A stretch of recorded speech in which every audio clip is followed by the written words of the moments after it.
네, 안녕하세요. 초등교사 이서윤의 초등생활 처방전입니다. 오늘은요, 이 글쓰기에 대한 영상 올려보려고 합니다. 그 전에 초등생활 처방전 카페가요, 제가 사실은 2014년에 개설을 했었던 게 있어요. 근데 그때 카페를 운영하다 실패를 했어가지고 그건 버려진 채로 새로 만들었습니다. 그 버려진 카페에 이렇게 가입 인사를 나눠주신 분들이 계셔가지고 죄송하지만 이 새로운 카페로 와주시면 좋을 것 같아요. 주소도 밑에 있어요. 그리고 이제 그 전에 제가 일기쓰기에 대한 영상을 올린 적이 있죠. 그때 그 영상을 올리면서 글쓰기에 관한 영상들을 올리도록 할게요 라고 말씀을 드렸었습니다. 우리 아이가 책 읽기는 잘을 하는데 글쓰기는 좀 힘들어 한다, 생각을 확장하는 그런 글쓰기를 하고 싶다라는 댓글들 달렸었어요. 일단 책을 많이 읽으면 글을 잘 쓸 확률은 당연히 높아집니다. 책을 읽는다는 건 생각의 재료가 많아진다라는 거잖아요. 근데 이제 글을 쓰는 건 그 재료로 요리를 하는 거예요. 근데 그 요리는 연습을 해봐야 잘 쓸 수밖에 없겠죠. 그러면 학교에서는 글쓰기를 전혀 가르치지 않느냐, 논술학원 필수로 다녀야 되느냐 라는 생각하실 수 있습니다. 교과서에 글쓰기는 다 나와 있어요. 사실 교육과정은요, 저학년, 중학년, 고학년 이 학년 군별로 묶여서 내용이 나와 있어요.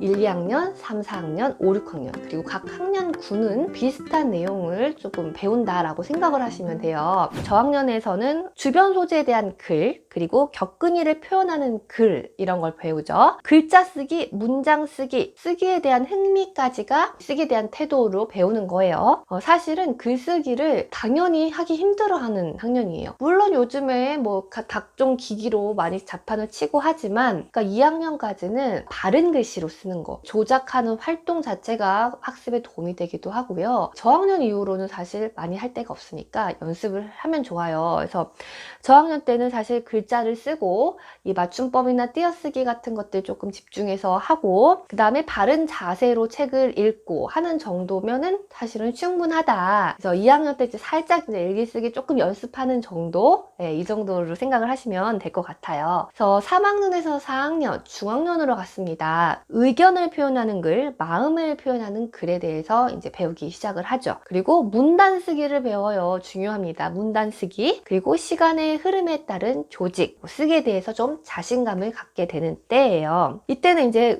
자기의 의견, 자기의 마음을 드러내는 글을 쓰기 시작하니까 글이 조금 길어지죠. 이제 2학년 때까지는 문장 쓰기가 됐다라고 하면 이때부터는 조금 긴 글을 써야 돼요. 그럼 글이 길어지려면은 생각이 여러 개가 들어갈 수밖에 없으니까 이 생각이 나뉘어지는 때에 문단을 나누어야 된답니다. 그래서 이제 3학년 때 처음으로 문단 나누기, 이 문단의 개념에 대해서 배워요. 수업 시간에 독서록 쓰기, 일기 쓰기, 짧게 자기 주장하는 글쓰기, 이런 것들이 교과서에 나와서 연습을 해봅니다. 고학년으로 갑니다. 이때는 정말로 논리적인 글쓰기, 우리가 보통 생각하는 논술, 이 개념이 나오는 겁니다. 설명하는 글, 주장하는 글 나와요. 체험에 대한 감상을 표현하는 글 나옵니다. 조금 달라진 점이 독자를 고려한다라는 거예요. 이 목적이나 이런 주제에 맞춰서 내 글을 읽을 사람까지 생각을 하면서 글을 쓰는 거예요. 독자의 존중과 배려가 쓰기에 대한 태도로 들어가 있습니다. 좀 이때는 자기 생각이 강해지는 때예요. 배경 지식도 그동안 배운 것들이 있기 때문에 굉장히 확장되는 때고, 교과 지식도 확장이 되는 때죠. 그러니까 자기의 그런 강한 생각을 글쓰기로 연습을 해보는 때 5학년 이후라는 거예요.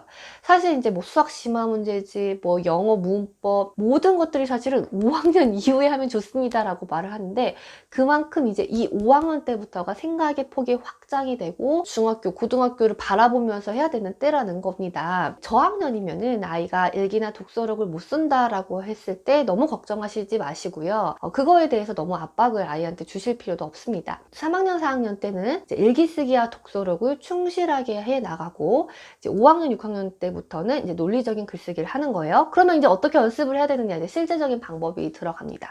글쓰기에 있어서 딱 이거 하나만 알면 돼요. 어떤 거냐? 바로 문단이에요. 문단을 나눠가지고 글을 쓰는 거를 어느 정도만 연습을 하면은요, 아이들이 충분히 글쓰기를 잘할 수가 있습니다. 글쓰기 주제가 이게 딱 정해졌어요. 그래서 개요를 짜고 문단을 나눠서 글을 써라, 쓰지 못해요. 그래서 예를 들면은 독서록을 쓴다라고 해요. 제일 처음에 이제 1문단에는 우리 책에 어떤 나오는 주인공들을 조금 소개를 하는 거를 써볼까? 그리고 이 문단에서는 제일 기억에 남는 사건이 뭐였어? 기억에 남는 사건을 쓰는 거죠. 3문단에서는 이제 그러면 내가 주인공이었을 때는 그때 어떻게 행동을 했을까에 대해서 한번 써보는 거죠. 4문단에서는 이 책을 읽으면서 제일 기억에 남았던 문장 뭐였는지 한번 찾아서 그 이유랑 같이 써볼까? 5문단에서는 이 책을 마지막으로 누구한테 추천을 하고 싶은지 한번 써볼까? 문단별로 들어갈 내용을 어느 정도를 틀을 잡아서 알려줘 버리는 거예요. 이 5문단으로 크게 구성이 되어 있잖아요. 색종이를 5장을 나눠줍니다. 거기다가 아이는 채우는 거예요. 그 색종이를 테이프로 이렇게 쫙 붙여요. 그럼 글 한 편이 되는 거예요. 이게 색종이로 하면서 눈으로 보여주는 이유는 문단이라는 것은 생각에 조금 색깔이 바뀌는 때인데 이거를 연결을 하면 한편에 글이 된단다 라는 거를 알려주려고 이렇게 아이들한테 보여주고 있고요. 그 다음 이제 독서록 쓰기 말고 뭐 예를 들면 5학년이 됐어요. 뭐 학교에서 양성평등 글쓰기 대회가 열렸었어요. 예, 제가 있었던 학교에서. 자, 양성평등 글쓰기를 뭐 내일부터 할 거야. 준비해와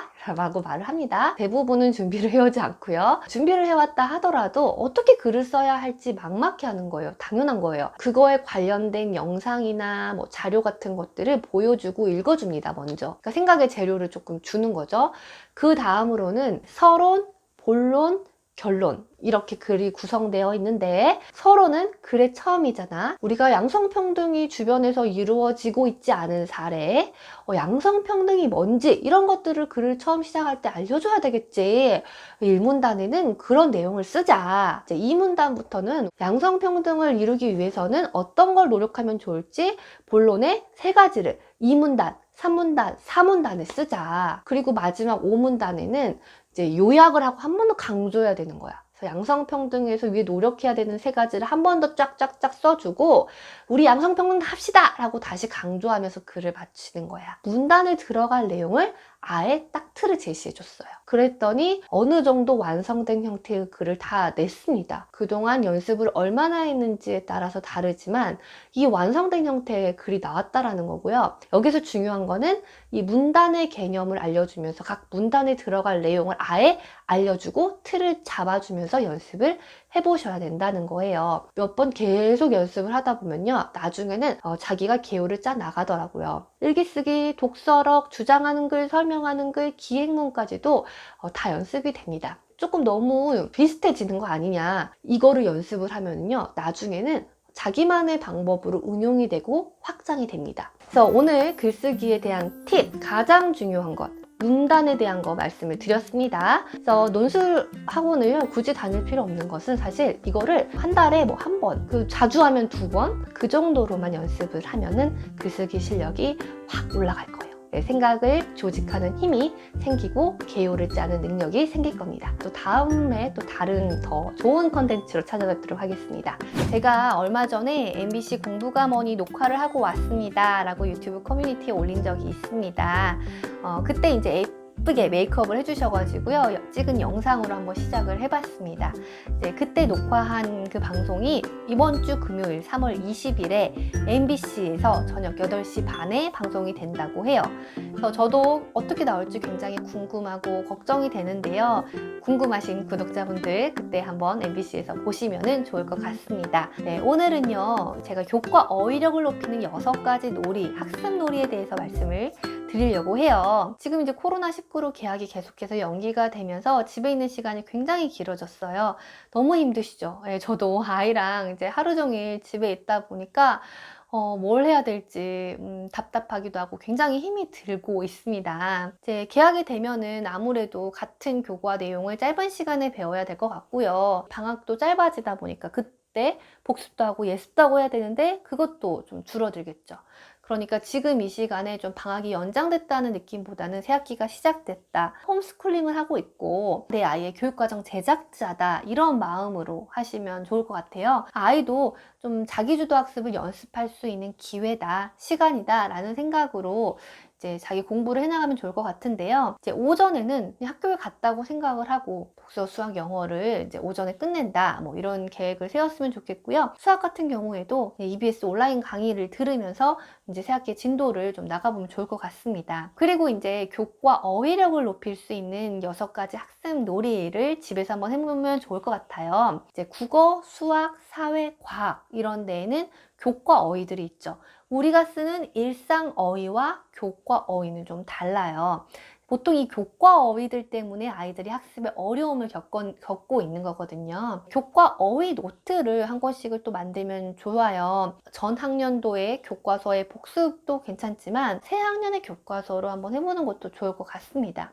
그래서 이제 국어, 수학, 사회, 과학 1단원씩만 이제 먼저 공부를 하는 거예요. 쭉 읽다 보면은 모르는 어휘들이 있을 겁니다. 그 모르는 어휘들을 교과 어휘 노트에다가 정리를 하죠. 그래서 그때 이제 이 모아놓은 교과 어휘들로 이 6가지 게임을 하는 거예요. 첫 번째는요, 빙고 게임입니다. 네, 빙고 게임 아시죠? 이제 이 칸은 3 곱하기 3, 뭐 4 곱하기 4, 5 곱하기 5 어떤 걸로 해도 상관없어요. 그래서 엄마랑 아이가 각각 채운 후에 그리고 가위바위보에서 이긴 사람부터 어휘를 부르면 내가 그 사람이 부른 걸 갖고 있으면 체크할 수 있고 아니면 못하죠. 그리고 내 차례가 되면 다시 부르고 해서 가로, 세로, 뭐 대각선 이 중에서 3줄을 먼저 만들면 빙고가 되는 그런 게임입니다. 좀 단원을 예습할 때 좀 교과 어휘들이랑 익숙해지고 친해지는 느낌으로 하면 또 좋고요. 두 번째는요, 워드 서치, 단어를 찾아라 게임이에요. 그러니까 위에 있는 단어들을 밑에 이렇게 복잡한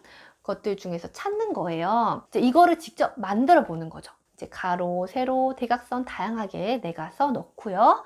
그 다음에 남은 칸들을 의미 없는 글자들로 채우는 거예요. 이렇게 만들어가는 과정 속에서 이 교과 어휘들이랑 친해지고요. 시간이 지나서 그거를 내가 복습할 때 풀어보면은 그것도 도움이 됩니다. 그 다음에 세 번째는요, 크로스워드, 십자말 풀이죠. 이 퍼즐을 만드는 거예요.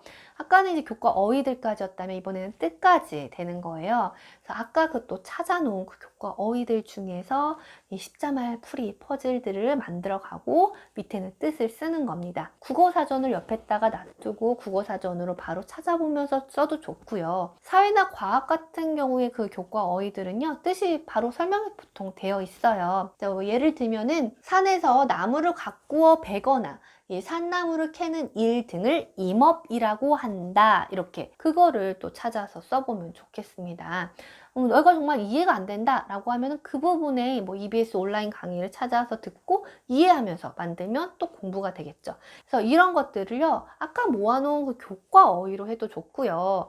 그 다음에 영어 단어로 해도 좋아요. 그리고 고사성어로 해도 좋습니다. 역사책이나 뭐 과학책이나 이런 책을 읽었을 때 독후 활동, 거기 나와 있는 단어로 해도 좋습니다. 이 3가지의 그 빈칸 양식들은 혹시 필요하신 분들을 위해서 초등생활 처방전 카페에 올려놓을게요. 그래서 다운받아서 써시면 좋을 것 같고요. 네 번째는요, 그림 퀴즈예요. 아까 그 교과 어휘나 뭐 고사성어나 속담이나 이런 다양한 것들이 있잖아요. 그래서 화이트보드에 그 단어를 직접 사용하지 않고 그림으로 표현을 하면은 다른 한 명이 맞추는 거예요. 돌아가면서 이렇게. 5번째는요, 몸으로 말해요예요. 이번에는 그림이 아니라 몸으로 그 단어를 설명을 하는 겁니다. 어휘를 설명을 하면은 다른 한 명이 맞추는 거예요. 마지막으로는요, 스피드 퀴즈예요. 이제 한 명은 맞추는 사람이고요, 다른 사람들은요, 설명하는 사람들이에요. 그래서 그 단어를 보고 이제 설명을 해주면 이 사람은 그게 무슨 단어인지 맞추는 거죠. 그걸 다 맞추는데 시간이 얼마나 걸렸는지, 또는 뭐 10개 중에 몇 개 맞췄는지 이렇게 대결을 해보면 가족끼리 또 교과 어휘를 공부를 할 수가 있습니다. 그래서 뭐 저학년 같은 경우에는 뭐 십자말 풀이, 크로스워드를 만드는 게 조금 힘들 수는 있어요. 그러면 뭐 빙고 게임, 워드 서치, 몸으로 말해요, 뭐 이런 그림 퀴즈, 뭐 이런 것들로 활용을 해보면 좋을 것 같아요. 그래서 내 아이가 할 수 있는 부분의 게임을 6가지 중에서 골라서 하면 좋을 것 같고요. 네, 오늘 이제 이런 것들이 반응이 좋다, 괜찮다라고 하면은 제가 이제 다음번 영상에서 또 학습 놀이들을 더 소개를 몇 편에 걸쳐서 하려고 해요. 그래서 도움이 되셨다면은 이 댓글을 좀 달아주시면 저도 또 다른 학습 놀이들을 준비를 해보도록 하겠습니다. 네, 도움이 되셨다면 좋아요와 구독도 많이 부탁드리고요. 네, 건강 유의하시고 초등 부모님들의 고민이 해결되는 그날까지 이서윤의 초등생활 처방전은 계속됩니다. 안녕하세요. 초등교사 이서윤의 초등생활 처방전입니다. 네, 오늘은요, 이 방구석 스터디 제가 예고해드렸던 거 이 첫 번째 시간입니다. 집에서 아이들을 계속해서 공부를 돌봐주셔야 되고 아이들이 뭔가 혼자 해나가야 되는 시간이 많아지면서 이 공부 방법을 좀 안내해 드리려고 제작한 프로젝트? 네, 그런 거예요. 오늘은요, 이제 한 학기 동안에 우리가 공부할 이 공부의 지도를 만들어 보는 것으로 시작을 해보려고 합니다. 이제 학교에서 온라인 계약을 하면은요, 처음부터 진도가 나가요. 지금 EBS에서 라이브 특강을 해서 그 이후부터 나가고 그런 건 아닙니다. 이제 다시 처음부터 진도를 나가게 되는데요. 이제 한 학기에 어떤 내용을 공부하는지를 교과서를 봐야 되잖아요. 이제 그 교과서를 처음에 목차 부분을 보지 않는 그런 학생들이 굉장히 많이 있어요. 근데 내가 공부를 하면서도 내가 여기쯤 왔구나, 여기를 공부하고 있구나를 계속해서 확인을 하면서 가야 됩니다. 그래서 그 지도를 만드는 거예요. 어떻게? 약간 마인드맵 형식으로요. 그러면은 국어, 수학, 사회, 과학 이렇게 각 과목마다 노트를 한 권씩 준비를 하세요. 그리고 각 과목의 가장 첫 장에 이 마인드맵을 만드는 겁니다. 이 마인드맵이라고 해서 뭔가 생각의 확장 이건 아니에요. 그냥 좀 시각적으로 정리한다라는 겁니다. 그래서 이거는 아이들이랑 같이 보면은요 더 좋을 것 같아요. 그래서 가장 가운데는 3학년 1학기 과학, 예를 들면 제가 3학년 1학기 과학이다 이렇게 쓰고 목차를 딱 보면은요 1, 2, 3, 4, 5단원까지 되어 있어요. 그러면 각 단원에 그 이름을 쓰는 거예요. 과학자는 어떻게 탐구할까요? 물질의 성질, 동물의 한살이, 자석의 이용, 지구의 모습. 이거를 아이랑 같이 쓰는 겁니다. 그리고 나서 색깔로 예쁘게 꾸미세요. 글씨 사인펜으로도 덧칠하고 색연필로도 좀 하시고요. 그렇게 하는 이유는 이 좀 시각적인 거, 색깔 이런 것도 자꾸 이제 기억이 나는데 도움이 주기 때문이에요. 그래서 예를 들면 또 사회 6학년 1학기다 라고 한다면 이 크게 대단원은 2개밖에 없어요. 그래서 어떻게 되어 있냐? 우리나라의 정치 발전, 우리나라의 경제 발전이라고만 되어 있어요. 그런데 여기는 목차 안에 이 소단원들도 같이 구성이 되어 있죠. 우리나라의 정치 발전 옆에 민주주의의 발전과 시민참여, 일상생활과 민주주의, 민주정치의 원리와 국가기관의 역할. 그 다음에 우리나라의 경제발전에는 우리나라의 경제체제의 특징, 우리나라의 경제성장, 세계 속의 우리나라 경제 이렇게 되어 있어요. 그러면 거기까지 만드는 겁니다. 그러면 이제 국어, 수학, 사회, 과학에 몇 단원으로 구성이 되어 있고 그 각 단원의 이름이 뭐고 이렇게 공부를 해 나갈 거구나 라는 거를 이제 보는 거죠. 그래서 이걸 만드는 것만으로도 이렇게 목차를 한번 보면서 이제 짚어가는 거예요. 그리고 그 뒤에 공부하면서는요, 또 계속 이 앞에 목차의 마인드맵을 만들었던 거를 보면서 공부하는 거예요. 그리고 각 한 단원이 끝날 때마다 그 단원에 해당하는 마인드맵을 이 노트에 정리를 해 나갈 겁니다. 그러면 이제 마인드맵이 예를 들면 과학 같은 경우 약간 5단원이었잖아요. 그러면 가장 처음에는 공부의 지도, 가장 한 학기의 공부 지도가 딱 있고 그 뒤에는 이 한 단원을 공부해 나가면서 다른 방법으로 또 정리를 할 거예요. 정리를 쭉 하고 그 다음에 한 단원이 끝나면 마인드맵을 한번 쫙, 또 다른 방법으로 쭉 정리하고 마인드맵으로 쫙 이렇게. 그러면 마인드맵이 하나, 둘, 셋, 넷, 5개가 뒤에 있고요. 제일 처음에 공부의 지도가 딱 되어 있겠죠. 이렇게 만들어가는 겁니다. 이 교과서 공부는요, 이렇게 해 나갈 거예요. 그래서 오늘의 미션은요, 국어, 수학, 사회, 과학의 공부 지도를 만드는 거예요. 별로 어렵진 않아요. 왜냐면 노트에다가 목차 보고 그것만 그대로 베껴 쓰면서 정리하면 되니까요. 그래서 우리 친구들 그거를 하고 나서요, 이제 선생님이 운영하는 초등생활 처방전 카페가 있습니다. 밑에 댓글에다가 링크 또 달아둘게요. 그거를 엄마랑 같이 공부 지도를 만들고 부모님이랑 같이 사진을 찍어서 올리는 거예요. 우리 친구들이 하기 힘드니까 부모님이랑 같이 올려보는 거죠. 그래서 다른 친구들은 또 어떻게 만들었나, 나는 어떻게 만들었나 이거를 같이 공유를 해봤으면 좋겠습니다. 네, 부모님들 오늘 공부의 지도 만드는 거 별로 어렵지 않죠? 공책에 가로로 놓고 마인드맵 만드는 거 아이랑 저녁에 해보셨으면 좋겠어요.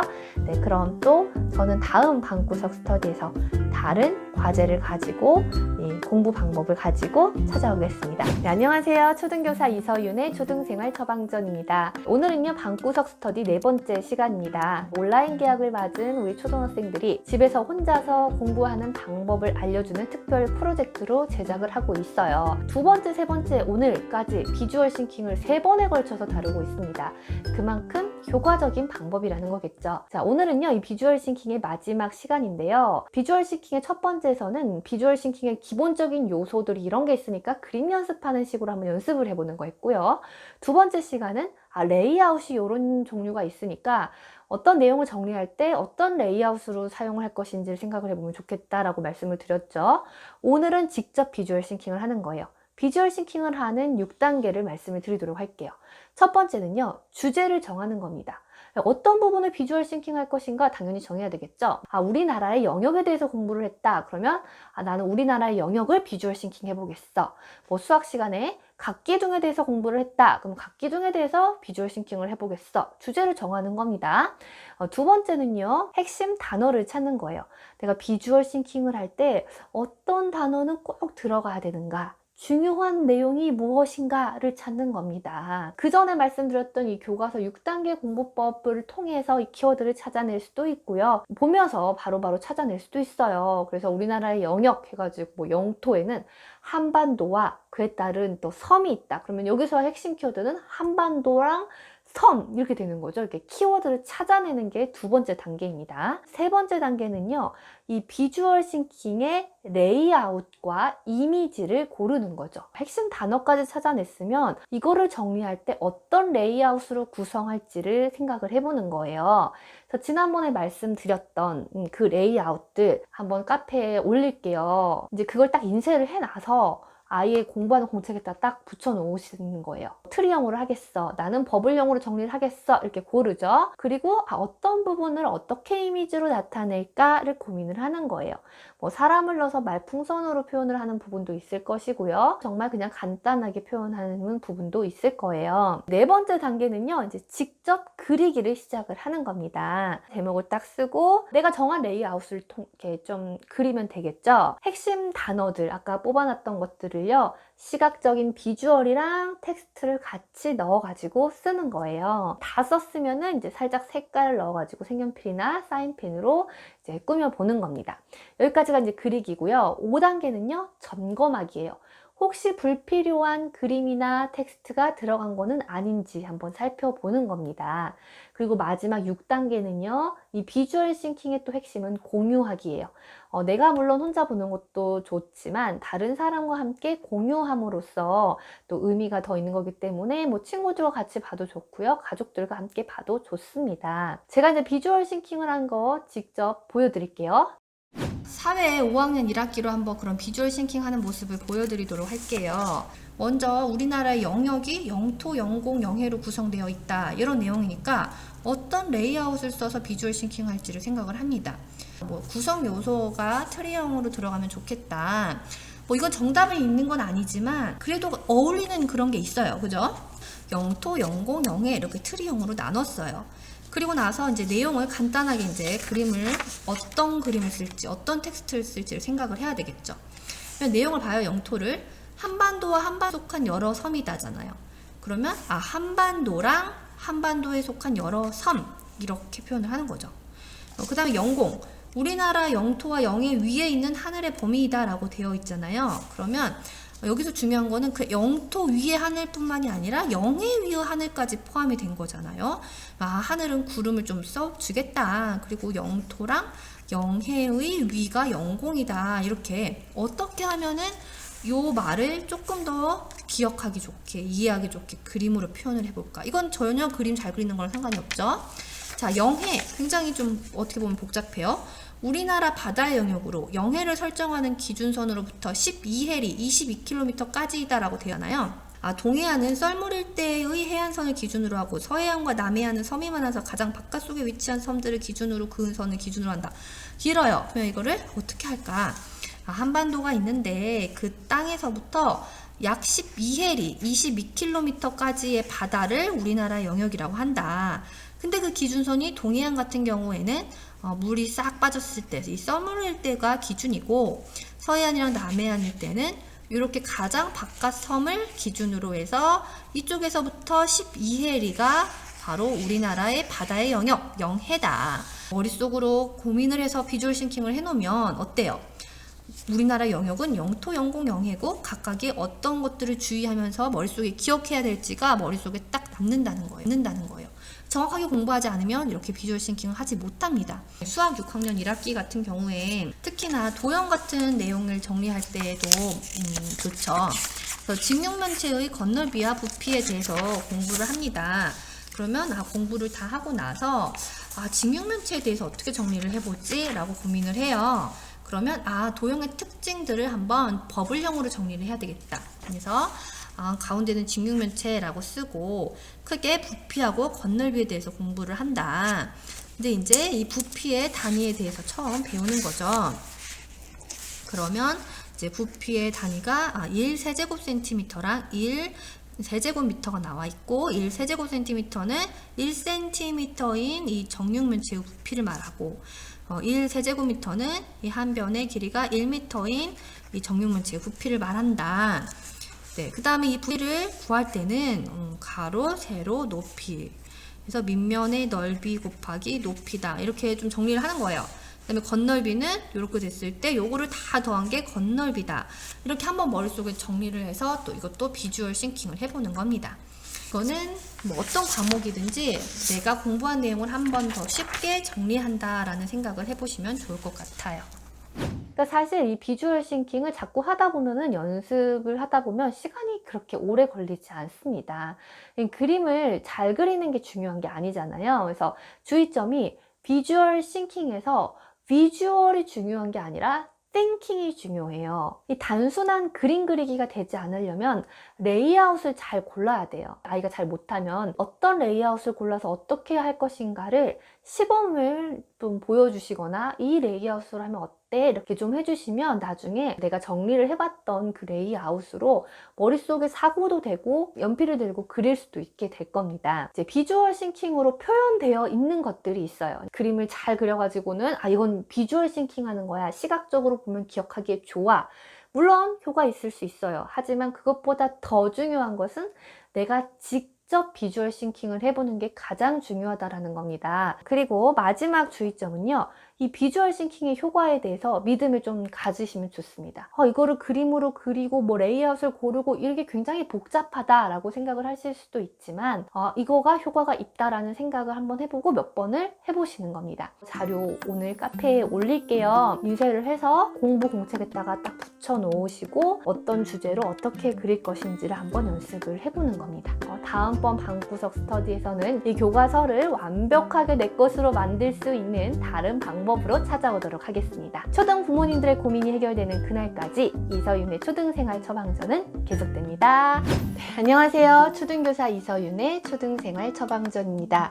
오늘은요, 이 교과서를 내 것으로 이렇게 씹어먹기 위한 방법들을 말씀드리고 있는 이 방구석 스터디 5번째 시간입니다. 그동안에 이 교과서 6단계 공부법이라든지 비주얼 싱킹이라든지 이런 것들을 말씀을 드렸어요. 제가 오늘 또 말씀을 드리는 거는요, 학습 동화 만들기인데요. 뭐 이게 어디에 이렇게 딱 수록이 되어 있는 방법은 아니고 제가 공부할 때도 직접 썼던 방법이고요. 저희 반 학생들한테도 알려주는 방법이기도 해서요. 우리 초등생활 처방전 구독자분들과 나누고 싶어서 말씀을 드립니다. 우리가 학습 만화라든지 뭐 교과서 내용이 잘 녹아있는 그런 동화책들이 있잖아요. 그런 것들을 내가 직접 만들어 본다라는 거예요. 그러니까 이야기를 만드는 겁니다. 어떤 예시를 몇 개 보여주면은 학생들이 그런 식으로 이야기를 만드는 거구나 하고 바로 알아차려요. 그래서 제가 예시를 몇 개를 읽어 드릴 테니까요. 이 아이랑 함께 보시면 좋을 것 같아요. 교과서를 공부를 하고 나서 이렇게 이야기로 바꿔보는 거구나. 예, 이런 느낌을 한번 받으셨으면 좋겠습니다. 먼저 첫 번째 예시인데요. 초등학교 3학년 수학에서 이 정사각형과 직사각형의 정의에 대해서 배우고 나서 이 학습 동화로 한번 정리를 해보는 겁니다.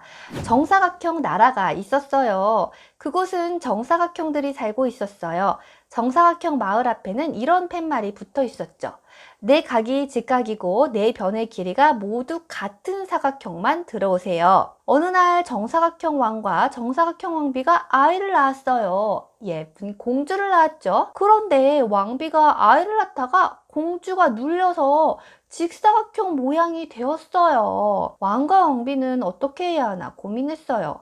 왜냐하면 이 정사각형 나라의 원칙에 따르면 공주는 정사각형 나라에 살 수 없기 때문이었어요. 정사각형 왕은 명령을 내렸어요. 여봐라, 나라 앞에 있는 팻말을 바꿔라. 그리하여 정사각형 나라의 팻말은 내 각이 직각인 사각형만 들어오시오로 바뀌었어요. 그리고 옆에 살고 있던 직사각형들이 정사각형 나라에 이사를 많이 왔죠. 그 나라 이름은 정사각형 나라에서 정사각형과 직사각형이 사는 정직사각형 나라로 바뀌었답니다. 이 정사각형과 직사각형의 정의가 이렇게 잘 녹아 들어가죠. 또 하나의 예시를 읽어드릴게요. 이 초등학교 4학년 사회에서 축척에 대해서 배웠다고 해보세요. 축척은 지도에서 이제 실제 거리를 줄인 정도를 의미를 하는 건데 조금 그 개념을 학생들이 어려워하기도 합니다. 난쟁이가 사는 나라의 왕은 거인들이 사는 나라에 놀러 가고 싶었어요. 하지만 거인국에 지도가 없었죠. 여행 계획을 세우려면 지도가 있어야 하는데 말이야. 난쟁이 나라의 왕은 신하에게 거인국의 지도를 구해오라고 명령했어요. 난쟁이는 거인국으로 갔죠. 거인국은 모든 것이 커서 난쟁이가 하루 종일 걸어도 거인국의 성에 갈 수가 없었어요. 그런데 다행히 이 조그마한 난쟁이를 발견한 거인이 있었어요. 이웃나라에 난쟁이가 산다고 하다더니 진짜인가 보구나. 너 우리나라에 왜 왔니? 아, 저기 거인국의 지도 좀 빌려줄 수 있나요? 마침 내가 갖고 있는 지도가 있는데 여기. 거인이 준 지도는 너무 커서 난쟁이가 들고 갈 수 없었어요. 그때 거인이 말했어요. 나에게 좋은 생각이 있어. 이 지도를 그대로 줄이는 거야. 1km를 1cm로 표현하면 되지. 그리고 이렇게 표시를 하는 거야. 그럼 큰 지도를 가져가지 않아도 되잖아? 오, 좋은 생각이야. 거인은 친절하게 지도를 줄여서 그려주기까지 했답니다. 난쟁이는 무사히 거인국의 지도를 들고 돌아갈 수 있었어요. 이렇게 창작 동화처럼 만들어도 좋고요. 이 창작 동화처럼 만드는 거를 조금 버거워한다 라고 하면은 두 명의 어떤 인물이 대화를 하는 방식으로 단순하게 조금 만들어도 좋습니다. 6학년 과학에서 하루 동안의 태양의 고도 그리고 그림자의 길이 기온에 대해서 이런 관계에 대해서 배웠다라고 해보세요. 그러면 윤희와 준이는 내일 단원평가가 있는 날이라 같이 공부를 하기로 했다. 준이가 우리 서로 돌아가면서 퀴즈 내기를 해보자. 내가 먼저 내볼게. 태양의 고도는 무엇일까? 태양의 지표면과 이루는 각을 태양의 고도라고 해. 그럼 태양이 남중했을 때 기온이 가장 높을까? 아니, 지표면이 데워지는 데 시간이 걸려서 태양이 남중했을 때보다 2시간 후에 기온이 가장 높아. 딩동댕. 네, 이런 식으로 말이에요. 두 주인공이 교과 내용으로 대화를 하는 방식으로 바꾸거나 아니면 이 교과 내용에 나온 그런 개념을 의인화시켜서 이 사람처럼 표현해서 이야기를 해보라던가 팁을 던져주기도 하면은 아이들이 또 조금 더 이렇게 하고 바꾸더라고요. 이게 비주얼 싱킹은 내가 배운 내용을 이미지와 텍스트, 그러니까 그림으로 좀 바꿔본 거였죠. 학습 동화는 이야기로 바꿔본 거였어요. 그러니까 이거의 다 공통점은 내가 배운 내용을 내 것으로 만들어서 뭔가 다른 방식으로 바꿔본다라는 데 있습니다. 근데 이거를 다 해야 된다라는 게 아니에요. 비주얼 싱킹이 더 재미있어요 하고 비주얼 싱킹이 더 맞는 친구들이 있고요. 학습 동화 만들기가 재미있어요 하고 학습 동화 만들기가 취향인, 내 방식인 그런 친구들도 있어요. 배움 노트를 정리할 때 나만의 이렇게 방식으로 골라서 하는 거예요. 그거를 꼭 교과 내용을 그대로 옮겨 쓴다거나 아니면 그대로 그냥 노트 정리를 하는 게 아니라 뭔가 방식을 바꿔서 출력을 해보는 것에 키포인트가 있습니다. 그래서 아이가 흥미를 흥미를 느껴 하는 그런 것으로 또 이제 연습을 하면은 더 재미있겠죠. 초등 부모님들의 고민이 해결되는 그날까지 이서윤의 초등생활 처방전은 계속되고요. 고민이 있으시면 또 댓글로 달아주시고요. 다음 영상에서 또 뵙겠습니다. 안녕하세요. 초등교사 이서윤의 초등생활 처방전입니다. 제가 댓글에서 조금 말이 빠르다 이런 글들을 봐가지고요. 천천히 해보도록 노력을 하겠습니다. 교과서를 교실에서 보면은요. 정말 이렇게 막 나뒹굴어서 다니는 교과서들이 정말 많아요. 이름도 안 적혀 있습니다. 근데 이 교과서가 정말 좋고 중요하다라는 사실 다 알고 계실 거예요. 이 교과서를 어떻게 공부해야 될지를 사실은 잘 모르고 있어요. 교과서를 공부를 해라 라고 하면은 한번 쭉 읽고 바로 문제집 풀이로 넘어가는 거죠. 한번 쭉 읽는다고 해서 머릿속에 남는 게 아니거든요. 이 교과서를 도대체 어떻게 공부해라 하는 것인가. 그래서 오늘 제가 교과서 6단계 공부법을 공개를 하겠습니다.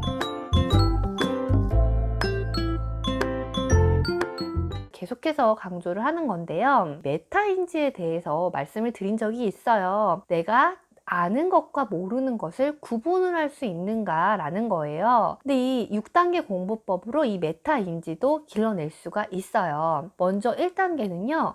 우리가 보통 그냥 교과서를 읽는 것처럼 쭉 읽는 거예요. 2단계는요. 중요하다고 생각하는 것에 밑줄을 치면서 읽어라 라고 합니다. 그러면 이 많은 친구들이 사실은 중요한 부분이 뭔지를 처음 읽었을 때는 캐치하지를 못해요. 그래서 대부분 많은 부분에 밑줄을 칩니다. 3단계로 읽을 때는요. 이 밑줄 친 부분보다 더 중요한 부분에 이 형광펜이나 색연필로 색을 칠하면서 읽어라 라고 합니다. 4단계는요. 이 형광펜으로 칠한 것보다 더 중요한 부분에 괄호를 치면서 읽어라 라고 해요. 키워드 부분에 괄호를 치는 거죠. 그리고 이 맥락상 좀 중요한 부분에 괄호를 치게 되는 거예요. 5단계는요. 이 6단계 공부법의 핵심입니다. 괄호를 친 부분을요. 지우면서 읽어라 라고 해요.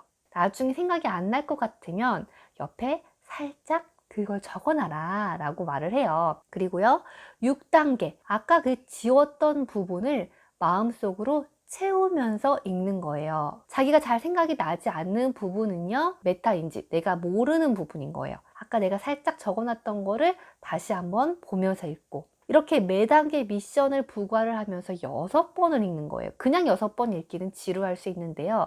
이렇게 미션이 계속 있으면 지루하지 않습니다. 이 괄호를 치면서 지워버리잖아요. 그러면 좀 한 시간이 조금 지나서 한 며칠 지나서 읽으면 그때 생각이 났던 것도 생각이 안 나는 부분들이 있습니다. 그러면 또다시 기억 속에 들어오는 거예요. 그래서 그 키워드 부분이 정말 내 거가 되는 거죠. 그리고 제가 이제 마인드맵에 관련된 영상을 따로 올릴 텐데요. 이 마인드맵도 그냥 그려라 라고 하면 아이들이 대부분 못 그려요. 그런데 이렇게 6단계 공부법으로 키워드를 이미 찾아냈잖아요.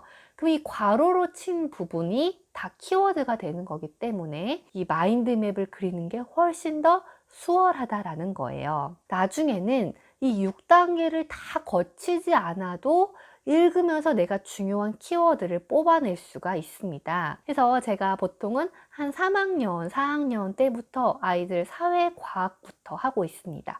5학년, 6학년의 사회과학에서요. 가장 빛을 발하는 방법이기는 해요. 단원을 마무리할 때쯤 이 방법을 쓰기도 하고요.